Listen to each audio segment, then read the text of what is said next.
What's good, fam? Back again today with another Gelli Printing video, and as you can see, I have a lot of things on my desk, and that's because today we are making stencils. Yes.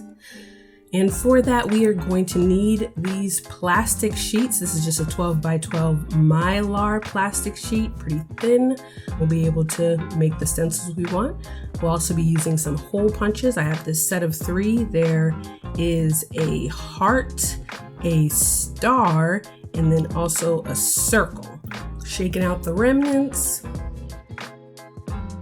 You also need some scissors, a Sharpie, and I'm going to use this ruler to kind of mark out where I want the cut lines for these stencils to be. You don't need to have a ruler to do this. I'm just doing that because I can be a little bit particular when I'm cutting things up. But what you're going to want to do is cut your 12 by 12 sheet into 9 squares, because we're going to be making, you know, about 9 stencils, maybe less, maybe a little bit less. We'll see. And I'm just gonna cut these up, just cut all the squares out now that I've marked it out. Like I said, you don't have to mark them, but you can. You can. That's an option. That's an option that you can do. You don't have to be as particular as me, but you can. Now that all of those are cut up, what I'm going to do is take a Lysol wipe, and I'm just going to wipe off the Sharpie marker from the plastic sheet.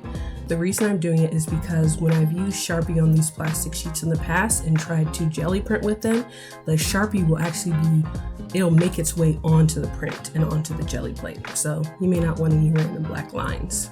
So the first 3 stencils we're going to make will just be basic, like the hole punch shapes themselves, just 1 per little square sheet. And I'm cutting my squares into circles so that I can kind of make a round stencil with the hole punches. So I'm going to do that for these first 3 stencils, which will just be 1 hole punch per circle. Now that I've got those cut out, I'm just going to take 1 hole punch per circle again and work my way just around the circle.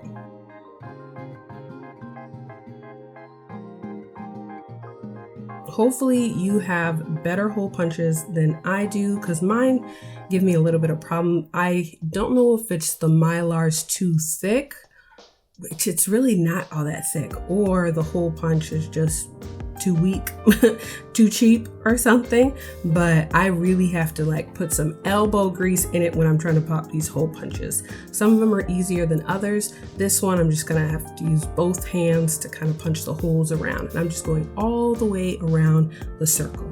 And so that's the circle hole punch, and now I'm moving on to the star hole punch, and I'm just going to do the same thing where I go all the way around the circle with this same shape.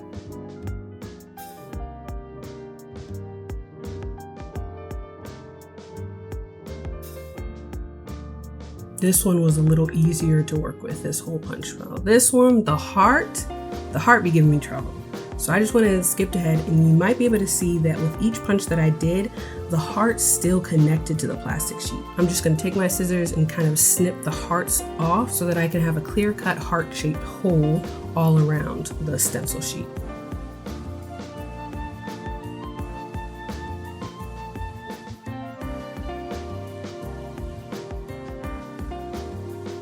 Now I'm going ahead and I'm doing cut the squares into circles again for my second set of hole punch stencils. And now I'm going to use 2 different hole punches on 1 circle of stencil sheet so that they kind of alternate. So I'm starting off by hitting all 4 sides of the circle shape, and then I did the alternate 4 sides. Now I'm going in between each of that first shape with my second hole punch shape. I'm going to go all the way around to fill in all of the gaps so that they're alternating. And this one looks like it was the circle and the star, because my gosh, did that heart give me trouble. I think I just quit the heart. I think Y'all, I think I just quit the heart. Now for my next stencil shape, I have cut the square into triangles, and I'm going to go around these edges with a single shape. And I'm doing this because I feel like it would look really cool to have stencils that I could put at the corner of the Gelli plate to mark the corners of the paper. Or really I could put them anywhere, but that's the idea I had in mind when I cut the triangles out. I finished off the stars, and now I'm doing the circles all the way around the second triangle shape.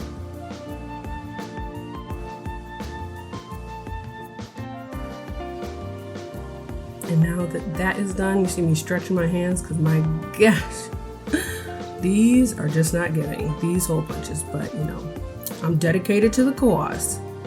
Now on two of the last stencil cutout squares, I am drawing out just some lines in different configurations, and the goal will be to hole punch in the shape of that line that I drew out. So now I'm just cutting around the line because I don't need the excess stencil sheet. And I'm going to do that for both of the lines that I drew. And before I do the stencil, to make it easier, I'm just wiping off the Sharpie now. And now I'm going along each of the line cutout shapes, and I'm just punching holes.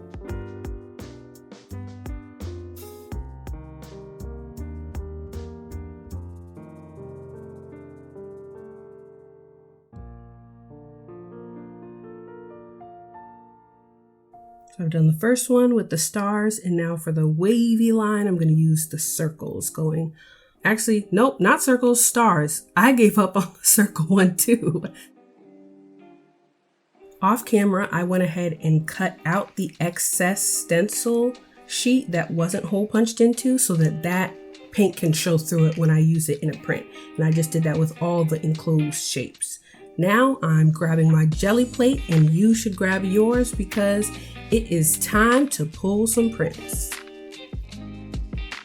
Nice and clean and pristine. Got my stencils, I've got my brayer, and now all I need is my paint. And I'm gonna start off with this grape jelly purple. Not really grape jelly, but I think that's what it's called. It's called grape or something like that. And I'm putting a generous amount of paint on my Gelli plate, and I'm gonna roll it out.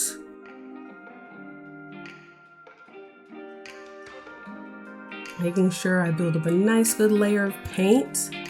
And now I'm going to take some stencils and put as many as I can onto the Gelli plate. This is almost kind of like a swatch of the stencils that I made, just to see how they'll show up when I pull the print. How clear they are, how not clear they are, just to see what we're working with. Give us ideas for future prints. I'm going to press the paper into the Gelli plate using the heel of my palm to really dig in because the stencil holes, like the hole punch holes, are pretty small. So I want to make sure the paint's coming through as much as possible. Ooh, and look at this. I really like how this turned out. There are some, that aren't as defined as others, but I still like the effect of those ones as well. And I think it turned out pretty cool, especially the shapes of the stencils themselves. Now I'm just pulling those up, the stencils up, and putting them on my scrap sheet of paper. And I'm actually going to flip them over so that the paint is on the scrap sheet of paper because I like, to see what my scrap sheet of paper looks like after I'm said and done. Sometimes those end up being my favorite prints that I pull from a session. Like I'm really going in. Look at me. Using the brayer to make sure paint comes off of there. Now I've got this ghost print left behind of the paint that was underneath the stencils, and I'm just kind of going over it again with my brayer, not worrying if that shape is going to come up again. I think that could be a cool addition anyway.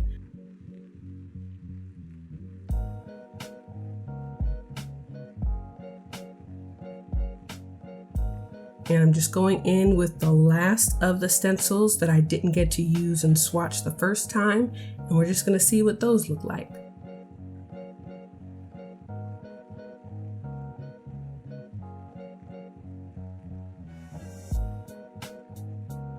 Remember, really put your elbow grease into making sure you press down on that paint so you pick it all up through the stencil. And this one turned out super cool because you see the ghost of stencils past. And you see them pretty clearly. They're darker even though it's the same color paint, which I think is a cool effect. Now I'm pulling off my stencils and I'm just gonna pull the ghost print with my scrap piece of paper off of the Gelli plate. Look at all that, just came right on up.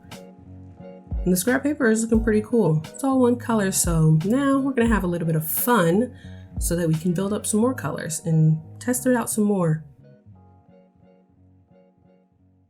Just like I thought I would, I'm using the triangles as corner pieces just to see how they would frame a print, and throwing some circles in there and the free lines that I drew. And for this print, we're gonna get a little fun and use my foam brush to add color into the hole punches of the stencils. And we're gonna use this really light pink color. This light pink color, it's not my favorite, but sometimes you just feel like you gotta try to use your non-faves so that maybe they'll become your faves. Spoiler alert, it doesn't. But I'm carefully going in, following the cutout of the stencil so that paint, it goes through the holes I punched in there, the different shapes, because those holes, the shapes of the hole punches, is specifically what I want to kind of pop out in this lighter color. That's also the reason I chose this paint, because it's much lighter than the purple, and I want to see if we can really get that good contrast of the shapes that were hole punched onto the print.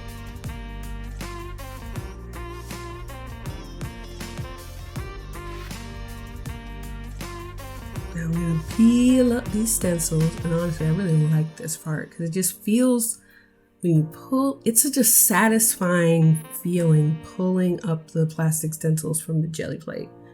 I don't know how to describe it other than do it, feel it, and you'll see it's like, I don't know, it's just like picking up, peeling something. I'm going in with that grape jelly purple again, and I'm doing this color again because I feel like it's a pretty good contrast to the light pink we used. So when I rolled it, there was a little bit of smearage that I could see through, but we'll see how that shows up on the actual print.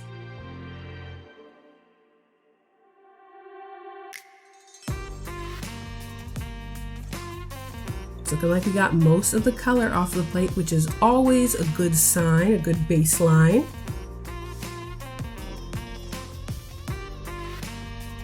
And look at that, we can definitely see a contrast between the light pink and the grape jelly purple. I don't love this combination, this color combination, but I think it allowed us to see what I wanted to see, the contrast. Next, we're going in with this light yellow. This yellow that y'all know wait, is this the yellow I love? I don't think this is the yellow that I love, but it's a good yellow. Generously rolling out this paint onto the plate. Good even swath. And we're just gonna pull just a single full color print real quick. That's gonna be our first layer. We're working in layers for this print, y'all.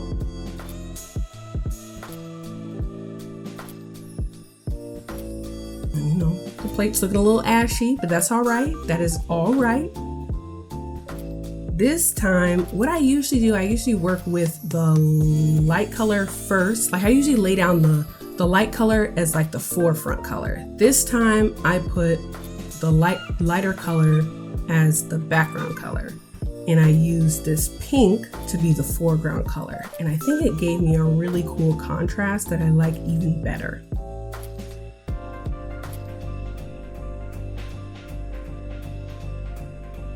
And I want to get this kind of corner action, a circular corner action with this star circle stencil. And I'm just pressing the corners of the paper to the plate because I don't need to lay the whole thing down. to get what I'm looking for.